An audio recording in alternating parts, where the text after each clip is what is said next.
Hello, I'm Alpher. I'm Omegar. And we're Alpher and Omegar. And this is Alpher and Omegar's Refit Reviews Episode 3! Charlie X. Heyo! So, as the man said, Charlie X. Good old Charles Evans. Why do they call it Charlie X? His name is Charles Evans. Like he's got another name. But, you know. Charles Xavier. Well, I mean, this was 1966, so it was several years after the X-Men had actually come around. So, you know, a mutant with mutant mental powers. Maybe it actually was after Maybe it Charles was kind Xavier. of a sort of a wink wink. I don't know. Wouldn't that be an interesting thing, given Patrick Stewart's later involvement? Yeah, that would be quite. That's kind of you know. I mean, You know, maybe. now if only Picard had been the one to find old Charlie X, he'd been able to mentor the young man. Yeah. Well, special offshoot episode or movie or something. Yeah, I that think, would be interesting. You know, tangential sort of. But yeah, so. Yeah. So the crew of the Antares, a research vessel, shows up, and apparently Charlie's been on this planet, you know, stranded, alone. Since he was a boy. A little boy, and so Wee little tag. they say that it was about 14 years, and he's only 17, so he was like free. Yeah, I mean That's it's pretty impressive. crazy. Yeah. But, so, and I mean, what we know, he was little because McCoy, you know, talks about how did you learn to talk and whatnot. And he was like, you know, the record tapes and the computer system, you know, talked back to me and all that stuff. So, so then, almost immediately we notice something's up.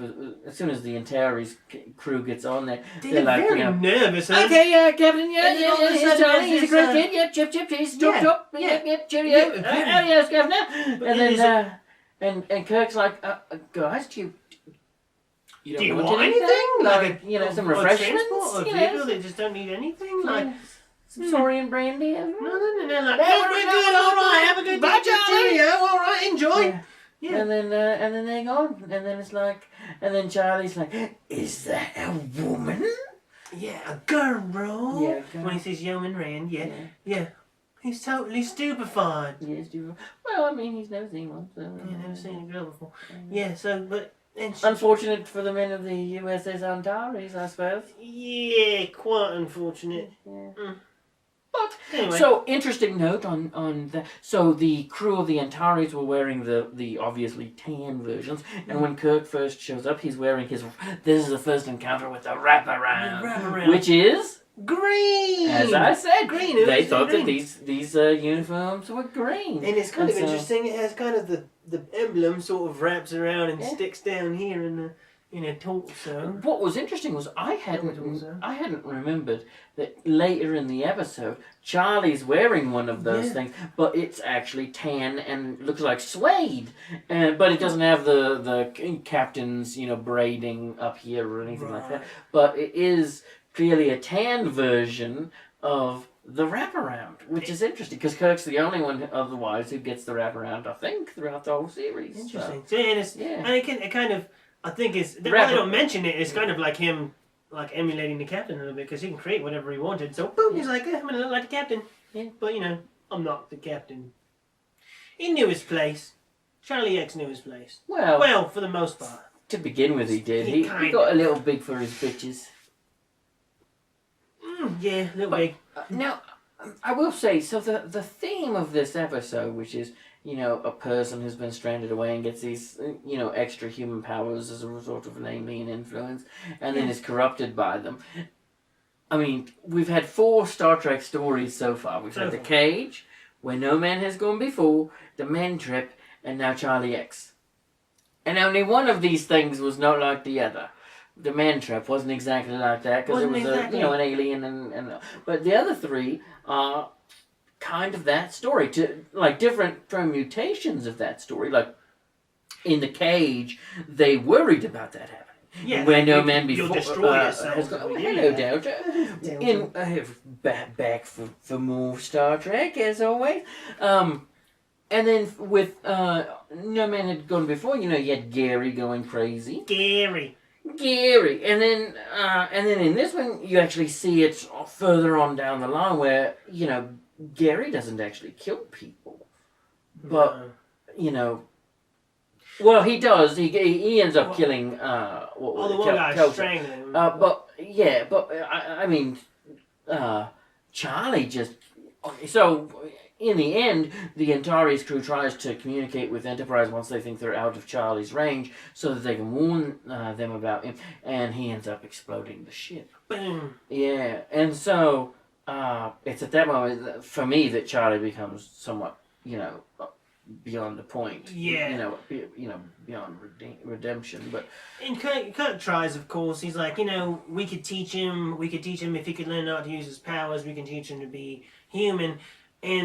And they, of course, know that it's not possible. He's not going to be able to use his powers. No, not... Theologians? I believe they're called theologians. Theologians. Which is so far different than the theologians of the cage. Anyway. Those people were, unlike the theologians... were people who were disembodied, so they showed up as just a non-corporeal visage, and they explained that they had given him these powers so that he could survive. But then the question has to be asked was that really doing him a favor? Because I did feel bad for Charlie at the end, because it was clear all he really wanted was to be. It was kind of a reverse Pinocchio, he was more than a normal boy, but all he really wanted was to be a normal boy who could go after the girl and and that sort of thing, but he never had that opportunity, and he was pleading with Kirk before, when they came for him, and he was like, I can't even, touch these people. They don't have emotions like we do. And yeah, it's so bizarre. Like, why would they? Like, we can take care of him. Why would they give him these powers rather than just provide for him so that he could grow up? But they give him these powers. I think perhaps they didn't understand the nature of humans. Like, that's another recurring thing, that aliens don't understand the nature of humans, which... Because we're just as alien to them as they are to us. Right, and so, they mistake, they're trying to help, but in reality they end up hurting. And so, unlike Vina from the cage, well, I don't know, I don't think it was a power that they rendered unto him. I think they taught him how to do it. But unlike Vina, who wanted a mate, and who they wanted to provide a mate, Charlie was a little rapey. And that's not cool, regardless of the decade or century. No, really. No. I mean, as funny as it was to see him smacking Janice on the ass, you still knew. Oh, come on, bro. That's not how you handle that situation. No. And I thought that the one thing, they played Kirk's response to that for humor, but now, 50 years later, like him fumbling over being able to say, oh. Well, she's a human. She's more than an ass to be slapped. Is a very easy thing to say. It's very, don't reduce her to, get to know her. All the obvious things of human interaction. It's kind of weird for guys to do it. You would think that by the 24th century they would be able to explain it at least. Yeah. But, or the 23rd century. You think it wouldn't be such an uncomfortable subject? Well, I guess, some people just still aren't, Yeah. Equipped with those. Well, I mean that was 1966, so not now. But sure. But still, look at the world we're living in now. There are still plenty of people who don't know how to speak to and about women properly. I won't get. We're not naming names. No. You know who you are. You know.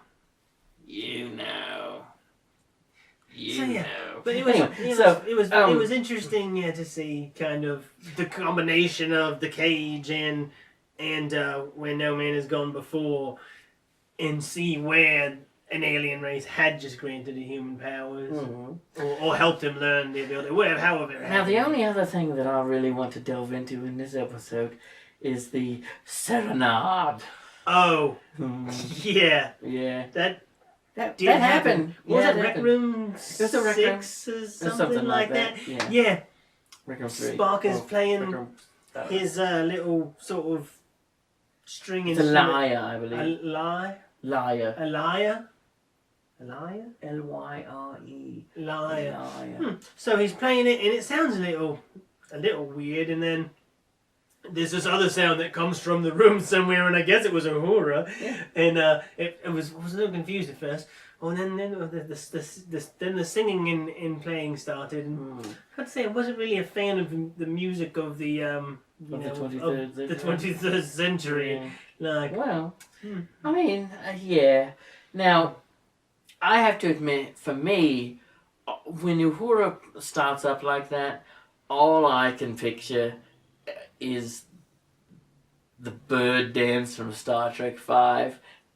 No spoiler intended. He'll get there, but that's all I can picture when she launches into that. But I mean, it was all right. I wish when she had gone into the second song that it wasn't exactly the same as the first song. with different lyrics. It's like two different songs. I mean, it's kind of like a white guy trying to rap, and he always does the same. The same beat. But thankfully, bro, even though he took her voice away,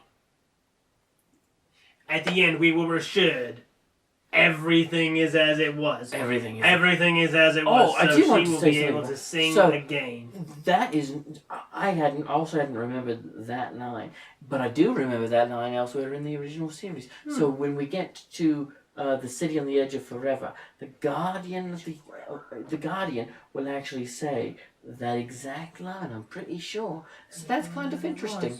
Yeah. It's kind of interesting. So. Yeah. Any other thoughts? No, I mean, I'm excited to see the next episode. Hopefully, it's not just another superpowered person. Oh no! The next episode, my friend, is the Naked Time. The Naked Time. Oh yeah. That sounds kinky. So this time we had Kirk shirtless. Next time, George Takei. Oh my. Indeed. Well, until next time, that's this time. For Alpher, I'm Omegar. Ayo! All right then.